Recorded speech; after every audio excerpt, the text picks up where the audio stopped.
eu honestamente achava que eu tinha começado a ler Clarice Lispector esse ano, certo? Eu acho que eu até cheguei a comentar com vocês já, principalmente lá na Rede Vizinha, falei que ia ler A Hora da Estrela e tudo mais, só que aí eu lembrei que há uns anos atrás, quando eu tinha 8 ou 9 anos, eu já tinha lido coisa da Clarice Lispector, sim.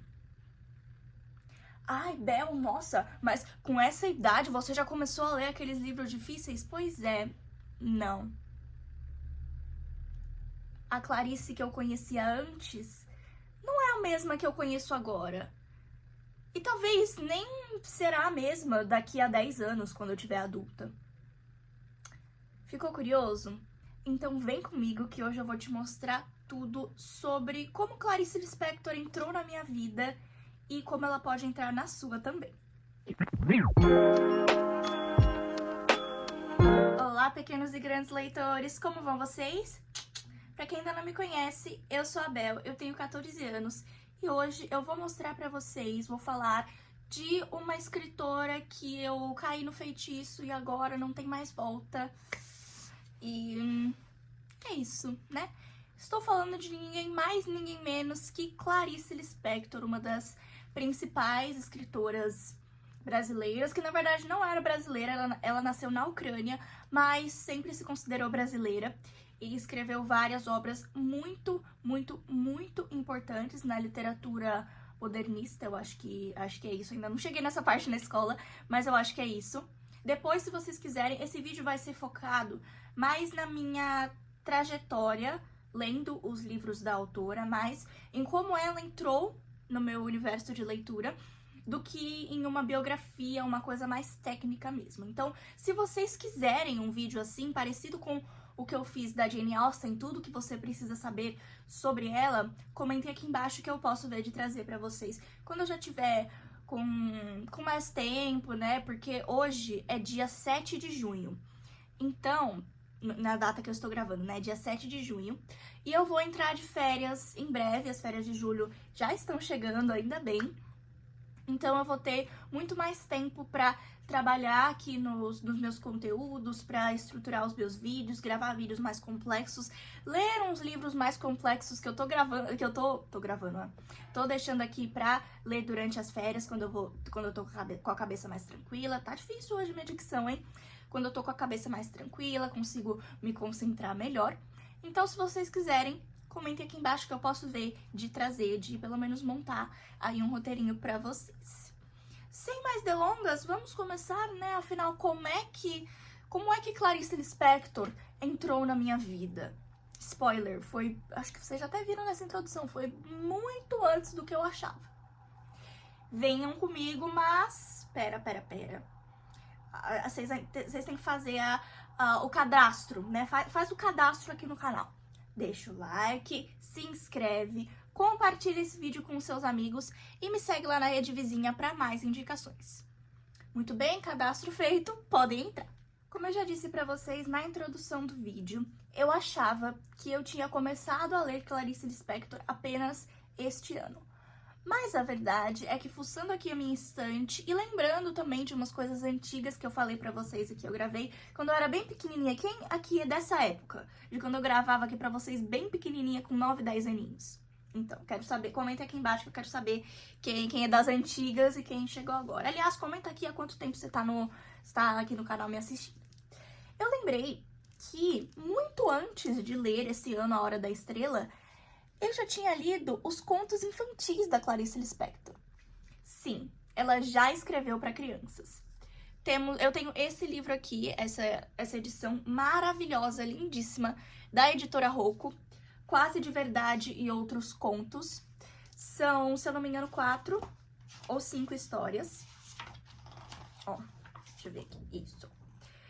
Temos Quase de Verdade, A Mulher que Matou os Peixes, A Vida Íntima de Laura e o meu favorito, O Mistério do Coelho Pensante. Eu vou até ler aqui pra vocês um trechinho, que acho que foi o que me marcou tanto, porque eu tenho um coelhinho, não sei se vocês conhecem ele, o Pipoca. Hoje ele tem, acho que quase 5 anos, ele vai fazer 5 aninhos em setembro. mas ele tá comigo desde bem bebezinho. Ele chegou aqui quando eu tinha 8 anos. E foi mais ou menos nessa época que eu li a história também, que eu tava começando a conhecer mais sobre o comportamento dos coelhinhos e como eles agiam, esse jeitinho meio peculiar deles. Quem tem coelhinho vai se identificar muito, muito, muito com essa história também. Olha só essas passagens aqui. Ó. Cadê? Ó. Coelho tem muita dificuldade de pensar, porque ninguém acredita que ele pense. E ninguém espera que ele pense. Tanto que a natureza do coelho até já se habituou a não pensar. E hoje em dia eles todos estão conformados e felizes. A natureza deles é muito satisfeita. Contanto que sejam amados, eles não se incomodam de ser burrinhos. Desconfio que você não sabe bem o que quer dizer natureza de coelho. Natureza de coelho é o modo como o coelho é feito. Por exemplo, a natureza dele dá mais filhinhos do que a natureza das pessoas. É por isso que ele é meio bobo pra pensar, mas não é nada bobo quando se trata de ter filhinhos. E isso é verdade, os coelhos se reproduzem muito e muito rápido. Muito, muito rápido. Aqui. Enquanto um pai e uma mãe têm devagar um só filho gente, o coelho vai tendo muitos, assim como quem não quer nada. E bem depressa, igual como franze e desfranze o nariz. Natureza de coelho é também o modo como ele adivinha as coisas que fazem bem a ele, sem ninguém ter ensinado.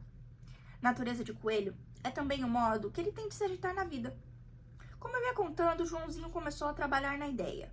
Aí tava falando aqui do coelho que se chama Joãozinho. E tem outra passagem aqui ainda sobre a natureza de coelho, ó. Todo mundo sabe que essa ideia é exatamente a espécie de ideia que um coelho é capaz de cheirar. No caso, a ideia de fugir da casinha.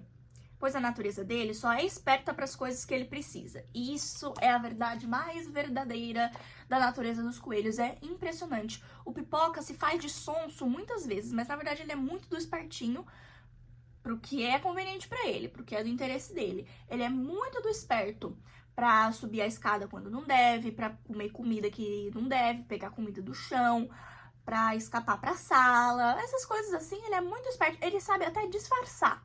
Sabe até bolar os planos assim de uma forma muito espertinha. Mas para as coisas que ele não quer, ele se finge de sonso mesmo. E eu acho que esse contato, acho que foi até essa a primeira história que eu lia do Mistério do Coelho Pensante. Eu acho que esse contato foi muito legal assim para mim, porque eu não sei, além de ter me identificado muito, eu pude conhecer a escrita da autora já logo de cara. Então, eu recomendo, Bel Rito, bati aqui. Eu recomendo que, se você nunca leu Clarice Lispector na sua vida, não importa se você seja uma criança, não importa se você seja adolescente, não importa se você seja um adulto, não importa a sua idade realmente, se você nunca leu e fica com receio porque fala assim, ai, fluxo de consciência, eu tenho medo, nossa, todo mundo fala que é muito difícil, pegue um dos contos infantis dela. Porque além de muito divertidos, muito engraçados, eles são mais simples, né? Eles retratam mais o cotidiano. E eles já são uma boa introdução à linguagem e ao estilo de escrita dela. Claro que é menos trabalhado, menos pesado ali o fluxo de consciência, mas ele já tem algumas características. Por exemplo, ir e voltar no raciocínio muitas vezes, repetir as palavras sem pensar naquela coisa, né, que sempre falam pra gente na escola, não pode repetir muita palavra no mesmo texto. Ela não tava nem aí. Clarice Lispector é aquela pessoa que não fazia a menor questão de se fazer entender. Ah, vou escrever aqui, entendeu, entendeu, não entendeu, também não entendeu, também não vai entender, né? E é isso, eu recomendo, se você nunca leu nada, pega um conto, você vai dar muita risada, eita, tremi vocês. Vai dar muita risada e vai já começar a entender como é que é o estilo de escrita dela. Passou um tempo, beleza? Um tempo não, muitos anos, né? Se eu tinha uns 9 anos aqui, 9, 10 anos, passaram 5 anos aí, 4, 5 anos, que eu tenho hoje em dia 14, né? Não sei se vocês sabem, eu até falei na introdução, mas às vezes vocês se perderam aí. E esse ano surgiu, num dos clubes de leitura que eu participo, surgiu a oportunidade de ler A Hora da Estrela. Coincidentemente, a minha mãe já tinha esse livro aqui em casa. ela tentou ler uma vez e abandonou. Depois ela voltou e ela até conseguiu. Mas ela falou, e eu já vi outros relatos de muitas pessoas falando que Clarice Lispector não são obras que você lê correndo. Então, apesar de serem histórias curtas, livros curtos, não é aquele tipo de livro que você lê muito rápido, porque senão você vai perder partes da história, não vai conseguir acompanhar o raciocínio. Eu, Bel Ito, particularmente, gostei bastante da história e da escrita da Clarice Lispector, agora mais madura, mais velha. Mais velha, não muito, né? Eu falo como se eu tivesse muita idade, talvez de espírito, mas de corpo mesmo, de tempo de vida, eu ainda sou bem nova. Mas hoje, com uma maturidade de leitura maior, acho que esse é um termo melhor, eu consegui apreciar muito a escrita da Clarice Lispector. Não vou dizer de verdade, a Clarice Lispector de agora, né? A Clarice Lispector não mais a que contava a história do coelhinho e de como ela matou os peixinhos do aquário. Agora a Clarice Lispector de verdade, com fluxo de consciência, com todas as peculiaridades e características mais marcantes dela. E eu não sei se eu tô me fazendo entender, mas é isso, o livro tá todo anotado. Minha mãe anotou um monte de coisa, eu anotei um monte de coisa, tá todo marcado, todo anotado. Porque assim, você tem que degustar, você tem que apreciar mesmo, porque ela, no meio de uma cena super confusa, caótica, ela joga uma frase, mega frase de efeito. Assim é Clarice, gente, prazer. E uma das coisas que eu achei muito interessante, que eu não esperava tanto que fosse acontecer, é a forma como eu me identifiquei com a escrita da autora em si. Não mais falando da história, mas da escrita e do raciocínio mesmo. Porque eu já falei que ela vai e volta muitas vezes e eu também faço isso. Eu, às vezes, estou explicando alguma coisa e eu não sei se vocês já perceberam, eu tento me controlar aqui, mas eu vou e volto várias vezes, eu falo alguma coisa e eu lembro de outra. Minha mente é um grande mapa mental, né? Fica alguma coisa aqui, aí vai abrindo, vai abrindo, vai abrindo. Aí eu vou e volto muitas vezes. E também algumas outras coisinhas que eu acho que eu vou falar um pouco mais pra frente nesse vídeo. Porque tem mais ainda, tem mais coisas. Enfim. Li A Hora da Estrela, gostei bastante. E aí, um tempinho depois, a minha mãe comprou pra mim esse livrinho infantil aqui. Ela Nasceu Clarice. E, gente, é muito, muito, muito fofo, muito lindo. É uma história maravilhosa que eu considerei pra todas as idades. Porque é muito lindo, gente. É muito, muito, muito lindo mesmo. É um livrinho teoricamente muito simples, que fala de uma menina chamada Clarice,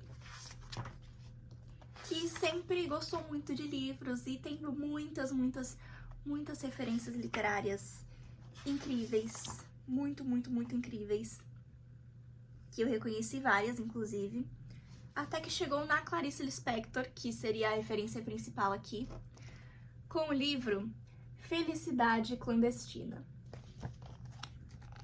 Eu vi a menininha falando e eu pensei, nossa, interessante, acho que eu quero ler.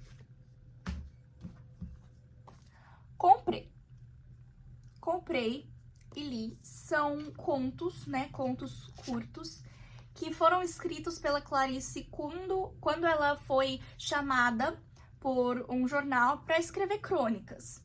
Só que ela falava, gente, eu não sei escrever crônica, não sei encaixar a minha escrita num gênero específico. E aí ela só escreveu isso aqui, né? O que ela bem pensou, né? O que ela bem pensou. E tem vários contos aqui. Eu achei esse aqui mais fácil, mais tranquilo do que A Hora da Estrela. Porque A Hora da Estrela é uma história só, então acaba sendo muito longo, o fluxo de consciência atrapalha um pouco mais. Esse daqui são histórias mais curtas, então é mais fácil de acompanhar, você não se perde tanto. E aqui, que eu ia falar daquela outra coisinha aqui, eu simplesmente me identifiquei muito, né? Não tanto na escrita, mas mais nos pensamentos mesmo. Página 45. Olha só. Conto o ovo e a galinha. De manhã na cozinha sobre a mesa vejo o ovo. Olho o ovo com um só olhar. Imediatamente percebo que não se pode estar vendo um ovo. Ver um ovo nunca se mantém no presente. Mal vejo um ovo e já se torna ter visto um ovo há 3 milênios. No próprio instante de se ver o ovo, ele é a lembrança de um ovo. Só vê o ovo quem já o tiver visto. Ao ver o ovo é tarde demais. Ovo visto, ovo perdido. Ver o ovo é a promessa de um dia chegar a ver o ovo. Olhar curto e indivisível, se é que há pensamento, não há. Há o ovo. Olhar é o necessário instrumento que, depois de usado, jogarei fora. Ficarei com o ovo. O ovo não tem um si mesmo. Individualmente, ele não existe. Ver o ovo é impossível. O ovo é supervisível, como há sons supersônicos. Ninguém é capaz de ver o ovo. O cão vê o ovo? Só as máquinas veem o ovo. Guindaste vê o ovo.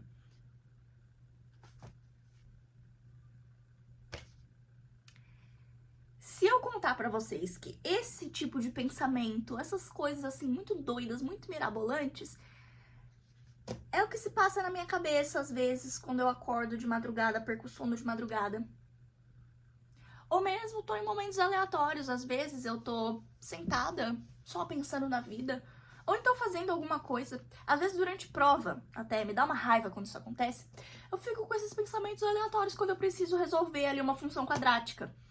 Aí eu falo, pelo amor de Deus, cérebro, deixe de ser Clarice Lispector por um tempo e volte para o X e o Y. Eu preferiria ficar lá, confesso, porque eu não gosto de matemática. Mas, enfim.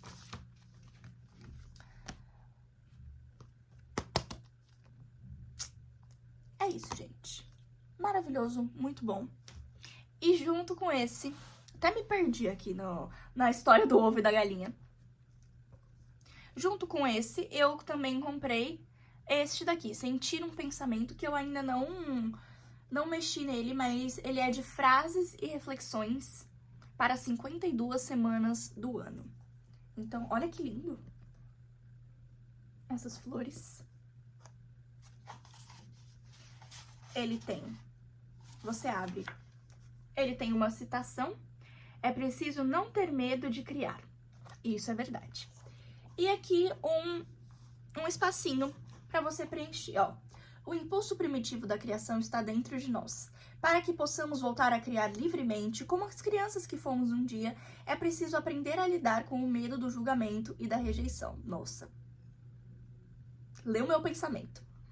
Aprender a acolher e amar as singularidades da nossa alma e da nossa história, transformando o medo... Eita, peraí. Aprender a acolher e amar as singularidades da nossa alma e da nossa história, transformando o medo em inspiração. Era isso mesmo. E aí você escreve quais medos estão impedindo você de criar. Aí depois de novo. A impossibilidade de ser além do que se é. No entanto, eu me ultrapasso mesmo sem o delírio.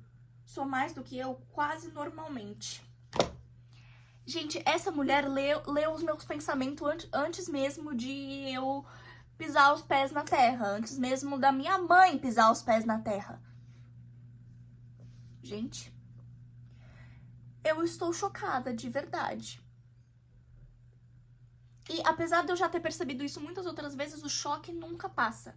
Porque ela tem reflexões tão parecidas, pensamentos tão parecidos, viveu situações tão parecidas que eu fico, gente... Então, né? Vocês já sentiram isso? Essa sensação de que alguém, algum autor, algum personagem, sei lá, leram um livro, assistiram um filme, viram alguma coisa que você poderia ter falado aquilo? Você poderia ter escrito aquilo? Eu já senti isso muitas vezes, honestamente. E aqui com a Clarice ficou muito evidente isso. E o intuito desse vídeo, além de falar sobre a Clarice Lispector, sobre a minha jornada lendo as suas obras e de como quando você começa, não dá mais pra parar, né? Eu já quero ler outros. Queria muito ler Água Viva. Confesso que estou com um pouco de receio, porque minha mãe tentou 2 vezes e não conseguiu. Muita gente trava. Mas eu ainda quero tentar e aceitar o desafio. Além de falar sobre isso, eu queria também deixar... se o helicóptero me permitir...